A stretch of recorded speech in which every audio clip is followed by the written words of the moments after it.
इससे पहले मुफ्ती मोहम्मद इस्माइल साहब की बात शुरू हो, जलसा खत्म होने के फौरन बाद जलसा खत्म होने के फौरन बाद स्टेज के पीछे बदरू सरदार स्टॉप के पास अल मालिक सदाबहार ग्रुप की राब्ता ऑफिस का इफ्तिताह मुफ्ती मोहम्मद इस्माइल कासमी साहब के हाथों होना है।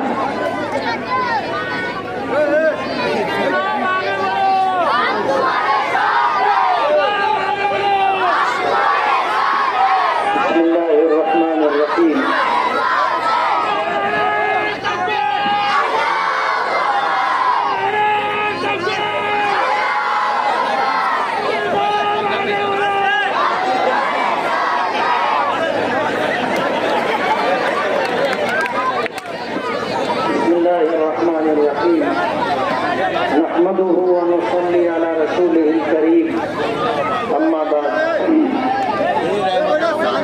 आज के इस इंतखाबी पहले के सदर मुहतरम हीरे साहब,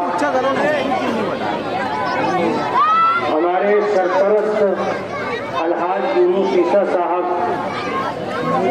मजलिसे इत्तेहादुल मुस्लिमीन शिमाली महाराष्ट्र के सदर डॉक्टर खालिद परवेज साहब, नासिक जिले के सदर अलहाज अब्दुल मालिक यूनुस ईसा साहब, स्टेज पर बैठे हुए तमाम कारपोरेटर, पार्लियामेंट्री बोर्ड के लोग, उलमाए किराम और सामने और स्टेज के दाएं बाएं और पीछे आज इस जलसे में शिरकत के लिए जितने लोग आए हैं, इसी तरह घरों में बैठी मेरी गैरतमंद और पर्दा नशीन माएँ और बहनें, ये हमारा पहला जलसा है और इस पहले जलसे के जरिए हम पूरे शहर में जो पैगाम देना चाहते हैं, जो इस जमीन की सच्चाई है और इस शहर में रहने वाला हर समाजी जिम्मेदार इस बात को महसूस करता है कि ये अच्छाई और बुराई का मुकाबला है। आपको ये बात समझ लेनी चाहिए कि आप असेंबली में मालेगांव से जिस नुमाइंदे को चुन करके भेजते हैं, वो अपनी मजहबी और मिल्ली शनाख्त के साथ फिरका परस्तों के दरमियान रह करके मिल्लत के लिए, कौम के लिए और समाज के लिए अपनी आवाज बुलंद करता है। मैंने पीछे एक मीटिंग में ये बात कही थी कि अगर असेंबली में आपने चुन करके भेजा तो माहौल से मुतासिर होकर के हमने सर से टोपी नहीं उतारी, हमने अपनी दाढ़ी छोटी नहीं की, हमने अपना कुर्ता नहीं छोटा किया, हम पैंट और शर्ट पहन करके असेंबली में नहीं गए, अपनी मजहबी और मिल्ली शनाख्त के साथ। और आपको अगर मैं बताऊं तो आपको अच्छा लगेगा, आपको अच्छा लगेगा कि जब विधान भवन में और मंत्रालय में मैं अपने साथियों के साथ चलता हूं तो सब नजर उठा करके मुसलसल देखते रहते हैं, ये कौन मौलाना यहाँ। मैं अपने किसी मुस्लिम नुमाइंदे के मुतालिक कुछ नहीं कहना चाहता, लेकिन आपने 2019 में जिस शख्स का इंतखाब किया था उसने मालेगांव की मजहबी शनाख्त को बरकरार रखा। हमारा शहर मस्जिदों का शहर है, हमारा शहर मदरसों का शहर है और हमारा शहर मिल्ली मजहबी शनाख्त रखने वाला शहर है।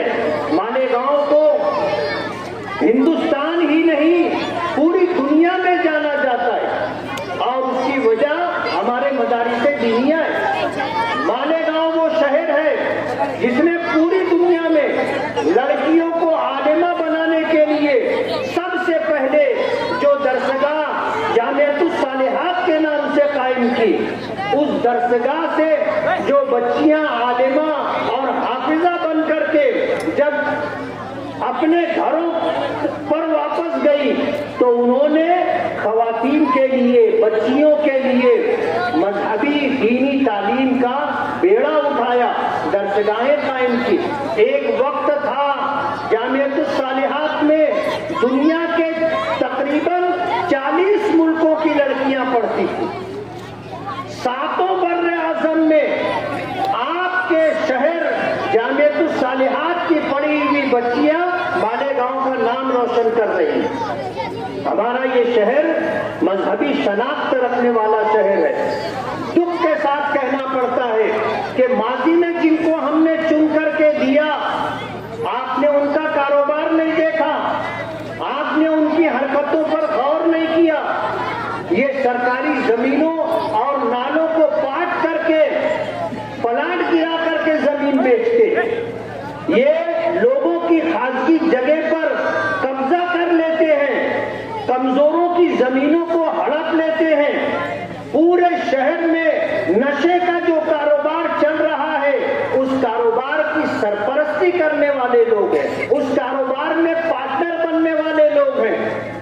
मैं आपको ये बात बता दूं कि ऐसे लोग भी शहर में हैं जिन्होंने हमसे रास्ता किया और उनके साथ जो जुल्म ज्यादती हुई उसको उन्होंने बताया कि हम अच्छा भला कारोबार कर रहे थे, जायज और हलाल कारोबार कर रहे थे।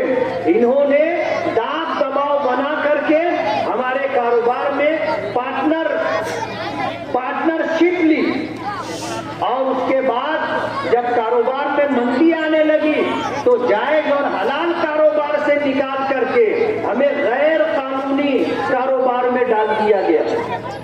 और मैं बहुत सफाई के साथ कहना चाहता हूं और सच्ची बात है इसलिए कह रहा हूं, मुझे डर नहीं है, खौफ नहीं है। एक जान है, लेगा तो कौन लेगा? अल्लाह लेगा। अब्दुल मालिक के ऊपर जानलेवा हमला हुआ था, लेकिन अल्लाह को मंजूर नहीं था आज हमारे दरमियान जिंदा और सलामत बैठे। कोई अपनी मर्जी से किसी की जान ले ले ऐसा नहीं होता, और जब वक्त पूरा हो गया तो फिर दुनिया की कोई ताकत उसको बचा भी नहीं सकती। मौत आएगी तो उसे जाना होगा, हमें कोई डर और खौफ नहीं है। ये खुद पुलिस खबरी है, अपने साथियों को जब गैर कानूनी कारोबार में डाल देते हैं तो खुद ही पुलिस को खबर भी देते। मैं पुलिस डिपार्टमेंट के उन ऑफिसरान को जानता हूं जो इनके कांटेक्ट में है और इनके बोलने पर उनके ही साथियों पर रेड करते हैं और फिर कुटनी खाना टोना लगाने के बाद टोना छोड़ाने के लिए भी आ जाती है। जिसको रेड करा करके फंसाया उसको बचा करके उस पर एहसान भी जताते और गैर कानूनी कारोबार का सबूत अपने पास रखते ताकि ये बेचारा कभी हमको छोड़ करके जा ना सके। ऐसे आकड़ी लगा करके उसको फंसा के रखते। आज इनके साथ जो लोग हैं, इनमें से अक्सर ऐसे लोग हैं जो दिल से उनके साथ नहीं है, उनकी मजबूरी है और मजबूरी में उनके साथ नजर आते हैं। इन्होंने पूरे शहर में गुंडागर्दी करने वाले, पूरे शहर में गैर कानूनी मनशियात का कारोबार करने वाले लोगों को जमा किया। आपने उनके स्टेज के फोटो देखे होंगे, गांजा बेचने वाले, एमडी बेचने वाले और ऐसे बहुत सारे लोग। आप उनको शक्लों से देख करके पहचान लेंगे, ये कोई समाज के इज्जतदार लोग नहीं है। आप हमारा स्टेज देखो ना, हमारे स्टेज पर अल्हम्दुलिल्लाह आपको एक नशेबाज आदमी नहीं मिलेगा, एक जुआरी नहीं मिलेगा, एक आदमी ऐसा नहीं मिलेगा जो अय्याशी करता हो, जनाकारी में मुब्तला हो। दीनदार लोग होते हैं और आप उनका स्टेज देख लो, आपको फर्क समझ में आ जाएगा। तो ये अच्छाई और बुराई का मुकाबला है। 1% लोग भी ऐसे नहीं है जो समाज में बुराई की सरपरस्ती करते हो या खुद बुराई करते हो, लेकिन उनकी वजह से 99% मजहबी, दीनदार और समाज में इज्जत का मकाम रखने वालों को तकलीफ उठानी पड़ती है।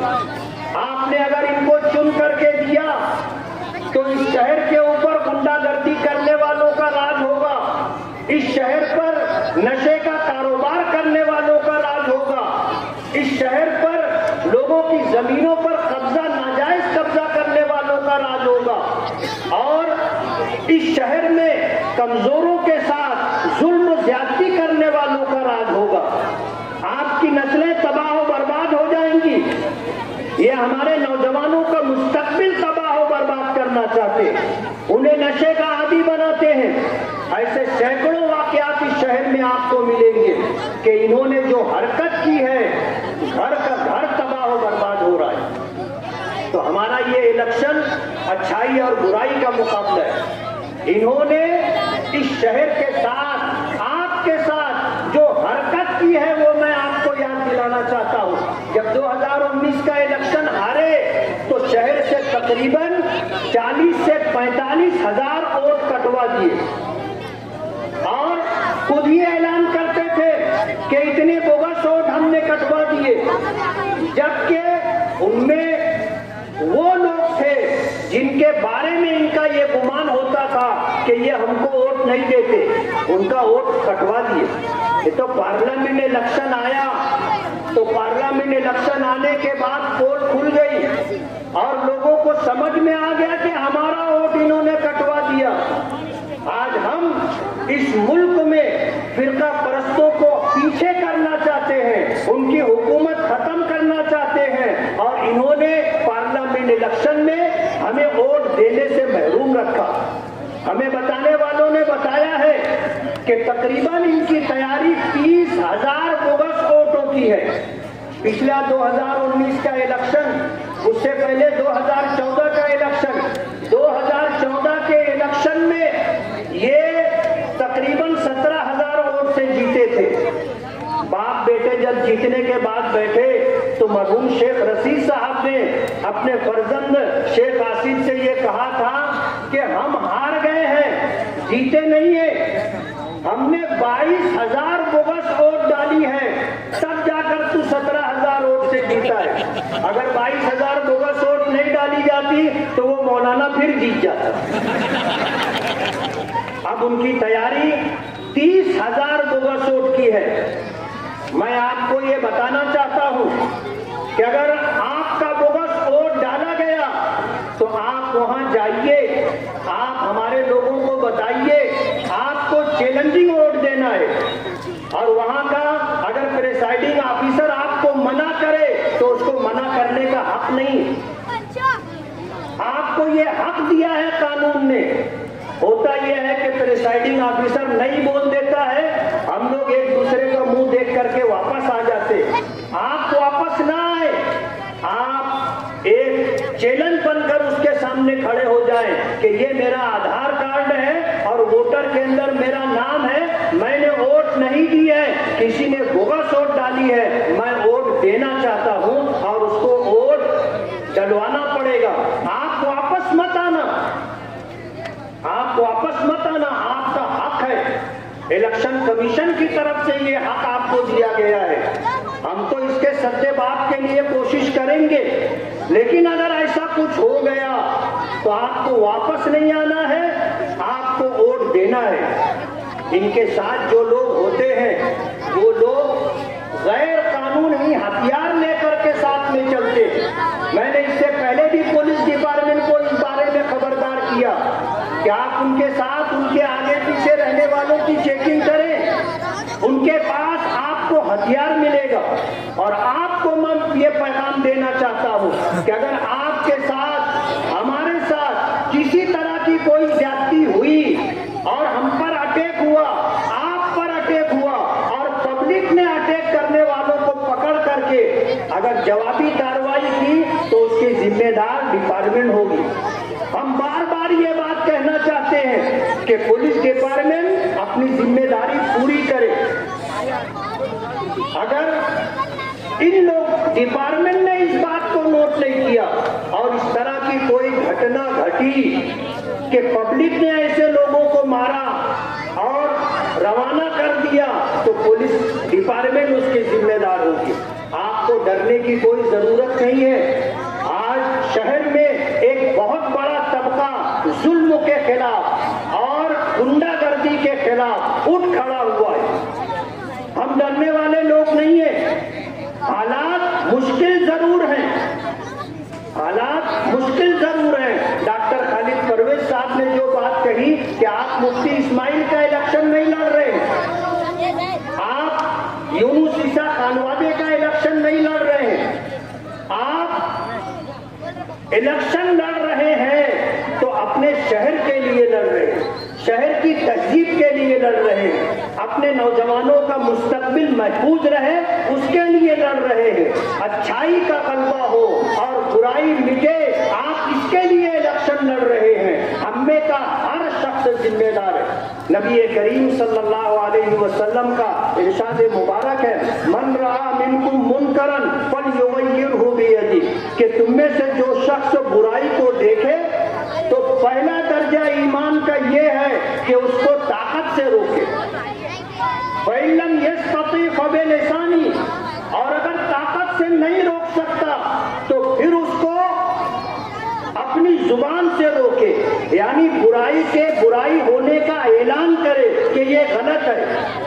और अगर जुबान से भी आप नहीं उस बुराई को रोकना चाहते हैं लेकिन आप उसको दिल में बुरा समझ रहे हैं, तो ये ईमान का सबसे कमजोर दर्जा है। और आज शहर ईमान के सबसे कमजोर दर्जे पर, कि दिल में तो उनको बुरा समझ रहा है लेकिन जुबान से बुरा नहीं कह रहा है, ताकत से बुराई को रोकने के लिए आगे नहीं आ रहा है। हमको ईमान का पहला दर्जा इख्तियार करना होगा। और ये जालिम लोग बहुत बुज़दिल होते, सुखी देते। मैंने हमेशा ये बात कही।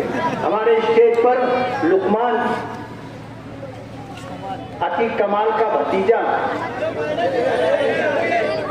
ये बैठा है, थोड़ा हाथ दे।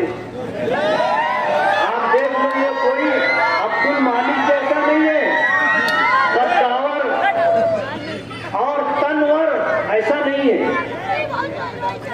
हल्का फुल्का कद कम है, जिस्म अकेरा है। लेकिन जब पवारवाड़ी पुलिस स्टेशन में खालिद हाजी ने धमकी दी कि इलेक्शन के बाद तेरा हाथ पांव तोड़ देंगे, तो इसने कहा अगर हिम्मत है तो यही चल अभी तोड़ करके बता।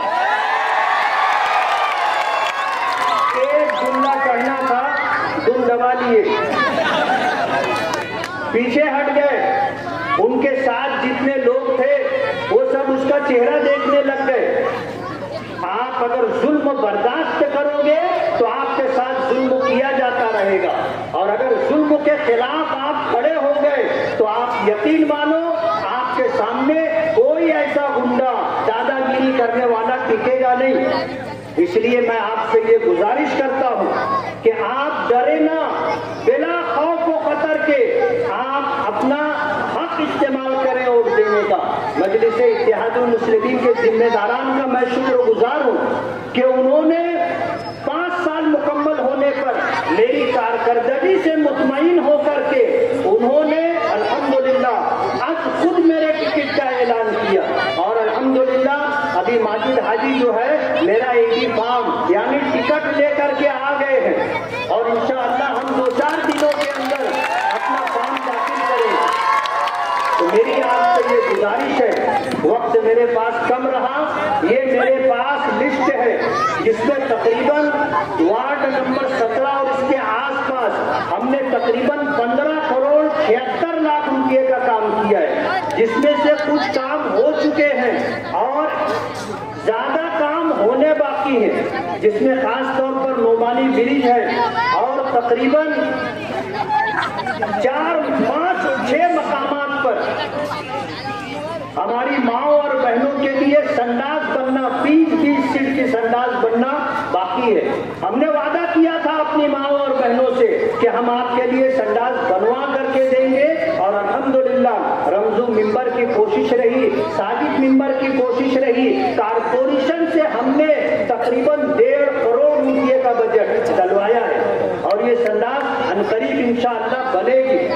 मैं आप सभी हजरात का बहुत बहुत शुक्रगुजार हूँ कि आप इस जलसे में तशरीफ लाए, लेकिन हालात को समझ करके आपको इलेक्शन पूरी ताकत के साथ लड़ना है, और आपने अगर इसे अपना इलेक्शन समझ लिया तो फिर इंशाअल्लाह अल्लाह हमें कामयाबी और इज्जत अता करेगा। व आखिरु दावाना अल्हम्दुलिल्लाहि रब्बिल आलमीन। जुमा के दिन सैलानी चौक पर जलसा होगा, आप सभी हजरात से शिरकत की गुजारिश है। सुब्हानल्लाहि व बिहम्दिही, सुब्हानकल्लाहुम्मा व बिहम्दिका, नशहदु अन ला इलाहा इल्ला अंता, नस्तगफिरुका व नतूबु इलैक।